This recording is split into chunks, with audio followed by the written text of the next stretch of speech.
Vallejo es uno de los más grandes poetas del siglo XX de América Latina y del resto del mundo. Fue un escritor peruano que a través de su obra nos transmite su sufrimiento y amor por el terruño y su prójimo, así como su compromiso con la sociedad y de quien es fundamental conocer los hechos más relevantes de su vida y trabajo literario. César Abraham Vallejo Mendoza nació el 16 de marzo de 1892 en el pueblo de Santiago de Chuco, en el departamento de La Libertad, y murió el 15 de abril de 1938 en la ciudad de París, Francia.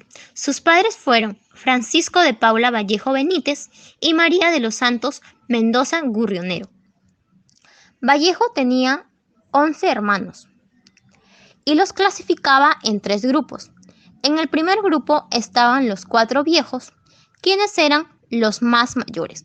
Le seguía otros 4, entre ellos su hermana María, quien murió joven, mientras que su hermano Manuel vivió en Citabamba, y Néstor, quien estudió abogacía. Por último, se encontraban los 4 menores, en donde César era el último. Algunos de sus hermanos tenían una profesión. Esto se da a notar más en los varones, puesto que para esa época a las mujeres se les enseñaba las tareas del hogar. De pequeño estudió en el centro escolar número 127 en el mismo pueblo de Santiago de Chuco y culminó sus estudios secundarios en el Colegio San Nicolás de Huamachuco en el año 1909. Sus estudios universitarios los inició en la Universidad Nacional de Trujillo, en la Facultad de Letras, pero los dejó por problemas económicos, así que en 1911 retomó sus estudios en la Universidad Nacional Mayor de San Marcos, en la Facultad de Medicina, pero pronto otra vez los abandona. En el año 1913, nuevamente retoma sus estudios en la Universidad de Trujillo a estudiar la Facultad de Letras, y en 1915 consigue su grado de bachiller con la tesis El romanticismo en la poesía castellana. En 1915, César Vallejo trabaja como maestro del primer grado de primaria en el Colegio Nacional San Juan, teniendo entre sus alumnos al conocido escritor Ciro Alegría. Alegría, en su testimonio, cuenta que a Vallejo le agradaba hacerlos relatar historias, dialogar acerca de las cosas intrascendentes que veían a diario. Meditando, entendió que le agradaba observar la vida a través de la mirada transparente de los pequeños, y asombraba con sus secretas fuentes de poesía en su estilo lleno de metáforas. Él intentaba sacar a relucir sus capacidades de crear y observar. Siempre se interesaba de los relatos que hacían a menudo sobre las peleas de las aves de su corral, y cuando guardaba silencio le hacía preguntas acuciantes. Vallejo, en su etapa de docencia, era muy atento con los niños. Le agradaba que ellos sacaran a relucir su creatividad, interesándose en cada pequeña cosa que les pasaba a sus alumnos. Desde mi punto de vista, hacía esto para que sus alumnos se sintieran escuchados y así desarrollen mejor sus habilidades con seguridad de sí mismo. César Vallejo también fue encarcelado injustamente. El semanario La Voz nos relata que nuestro poeta en el año 1920 se encontraba en Santiago de Chuco, época de fiestas patronales, pero también de conflictos entre los bandos partidistas y civilistas. Sucede pues que hubo un motín de soldados en estado de embriaguez, en donde estaba al mando el alférez Dubois. Estos dispararon y mataron a 2 personas. La población, al enterarse de este hecho, incendia la casa de comercio de Carlos y Alfredo Santamaría. Hubo muchos involucrados, pero Santamaría en sus declaraciones dice que Pedro Losada se encontraba en el incidente, lo que llevó a que muchos de sus allegados, incluyendo César Vallejo, fueran sospechosos de tales crímenes. Pedro Losada era alguien de dudosa reputación.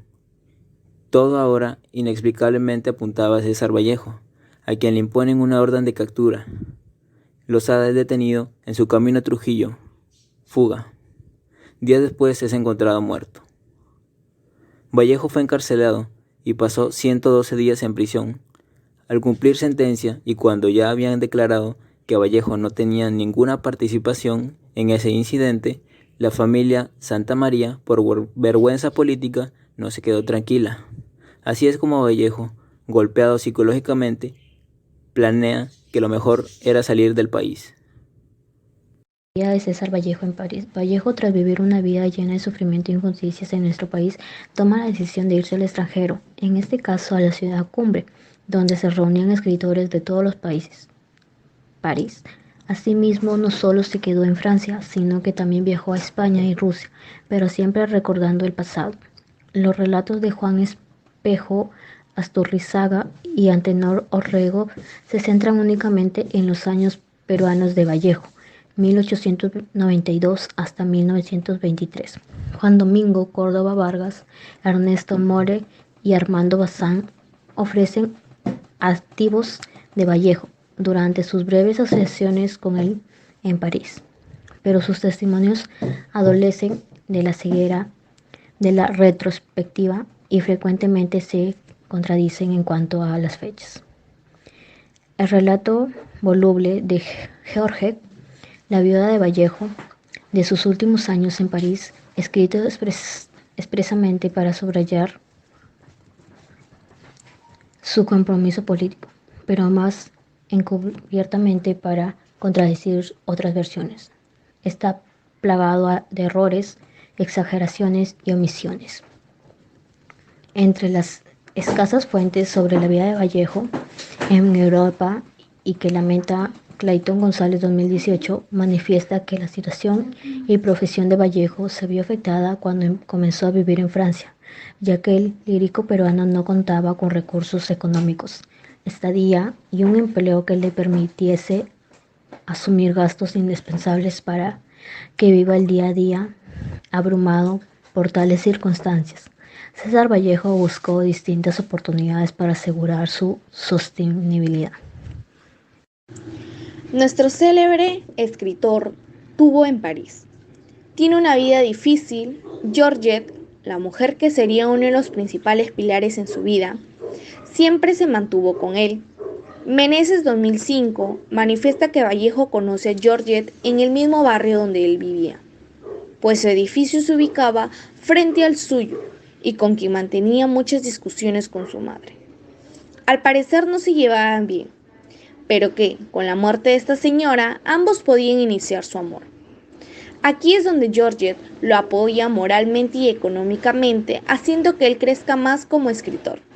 Vallejo viajó hasta en 3 ocasiones a Rusia, en donde se inclinó por el comunismo y se vuelve defensor de las ideas marxistas. Después de un tiempo, vuelve con otro tipo de pensamiento, pero también la idea de que no podía vivir en Rusia, pues el lenguaje para nuestro poeta era abismal. Viaja también a España, donde participa en un movimiento revolucionario tras la Guerra Civil. En este país publicó la segunda edición de su famoso poemario Trilce. Se dice que en este poemario no lo hizo porque quería ser reconocido, sino porque necesitaba recursos económicos. Para los amigos de Vallejo, él era una persona humilde y de gran corazón. No negaba su amistad y entablaba conversación fácilmente. A pesar de mantenerse en la pobreza, llevó una vida vigorosa, pues visitó muchos países y después de un buen tiempo, tras una recaída, muere en el año 1938 en París. El Tungsteno es una obra social escrita por César Vallejo. Se publicó por primera vez en Madrid en 1931. Es una novela social que pertenece a la corriente literaria vanguardista y por ende prima la libertad de expresión. Se caracteriza por ser del género de la narrativa. O sea, Vallejo se muestra como un narrador que no trata de ingresar en el mundo indio. Se mantiene a la perspectiva exterior a pesar de la admiración por el indio explotado. Es una obra que se desarrolla en un pueblo de Quivilca, del Perú.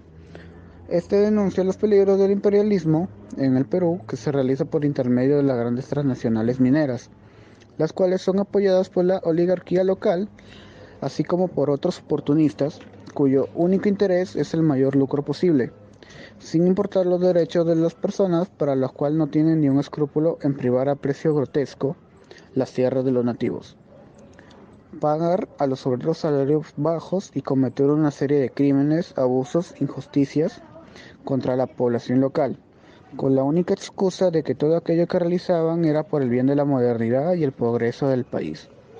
Pese a que habían ciertas personas que se oponían rotundamente ante las injusticias que vivían y luchaban contra sus derechos para que sean respetados. Sin embargo, para el autor, una luz de esperanza se ilumina a través de idealistas que se proponen luchar por la justicia social. El contexto principal arriba en torno a la minería de la región Colca y en concreto a la zona de Quivilca. Para extraer el tungsteno a raíz de la nueva actividad económica, cambia radicalmente el ritmo de la vida de Colca. De una vida aletargada pasa a un ritmo acelerado. Las actividades comerciales, los contratos, los documentos, los papeles son de todos los días. Cuando la comitiva minera llega a Quivilca, se encuentran con una población totalmente ajena a lo de los aldeanos de la ciudad, al modo de vida de la ciudad. Los Soras son esquilmados de sus propiedades por José Marino, con el visto bueno de toda la comitiva.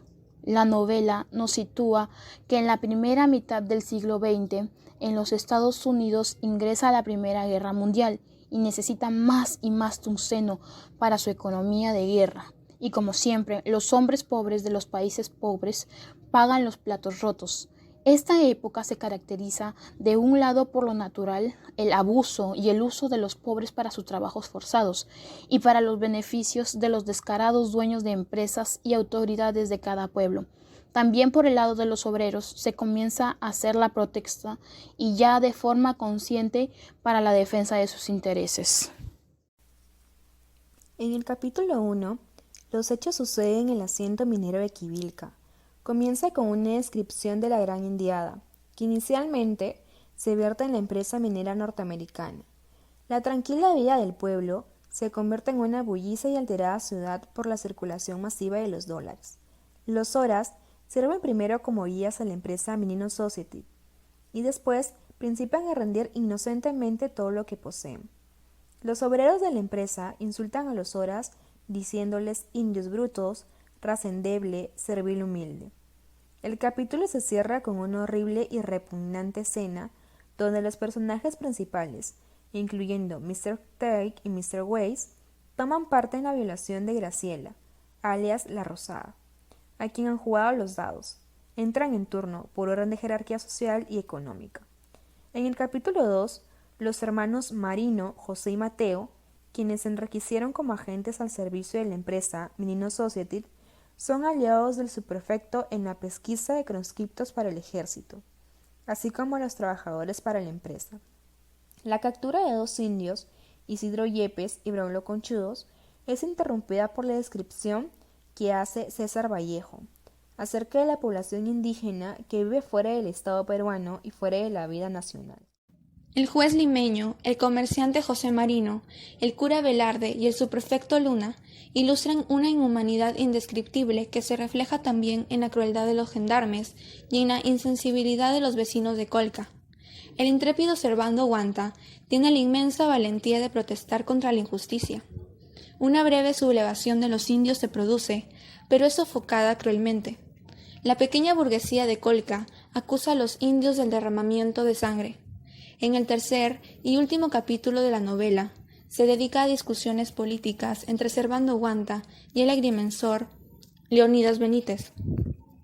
El herrero Guanta vaticina una revolución mundial en la que todos los injustos explotadores serán vencidos y los indios de todas partes del mundo serán liberados. Aunque Leonidas Benítez se aferra desde un comienzo a su creencia, son los intelectuales los que deberían gobernar. Y por último, Benítez está convencido de que los intelectuales deberían servir a la clase trabajadora obrera bajo las órdenes de ésta. Crítica grupal, muy hermosa la novela, en donde nos muestra lo que precisamente fue la organización social en esos tiempos y que aún algunas cosas hoy en día se mantienen, principalmente en la sierra. Me parece muy interesante la estructura de narración, comenzando por los aspectos generales, personales, dueños de la mina, sus empleados, los marinos, los orás y los obreros, así como las contradicciones entre ellos. La novela termina con una seria reflexión, análisis y toma de decisiones para luchar contra los abusos de la minera. Eso es fundamental. Nos transmite la inmensa valentía de protestar abiertamente contra la injusticia y que hay que tomar decisiones para luchar contra los abusos de la minera. El mensaje que nos da el tungsteno es la necesaria unidad y organización de los explotados para vencer la opresión. A modo de reflexión, en la actualidad, la minería informal en millones de dólares sigue su expansión asociada a movimientos irracionales desordenados de poblaciones altoandinas, que llegan para sumarse a los miles de mineros informales ya existentes en esta zona del país. En el departamento de Madre de Dios se evidenció en las comunidades nativas las actividades mineras, ya que se evidencia la expansión que ha tenido la minería aluvial, informal e ilegal en las últimas décadas, más que en los departamentos de Puno y Arequipa, la cual ha vertido a los ríos amazónicos miles de toneladas de mercurio al amalgamar el oro mezclado con las arenas auríferas, afectando el hábitat de los organismos acuáticos de los ecosistemas, causando problemas de afectación a la biodiversidad de la Amazonía y en las poblaciones humanas que consumen el agua y el pescado. Asimismo, se utilizan las dragas, quienes impactan en el ecosistema, originando pérdidas de la biodiversidad, ya que éstas producen una alteración del cauce de los ríos y tiene impactos dramáticos en las comunidades bióticas. Usan el río como las zonas de desechos, usan mercurio para separar el oro de los metales y luego es arrojado al río, lo que genera un impacto enorme porque se acumula en los tejidos de los peces. Debido a los desechos de las dragas, se incrementan los sólidos en suspensión en el agua, lo cual reduce la transparencia del agua y la penetración de la luz solar.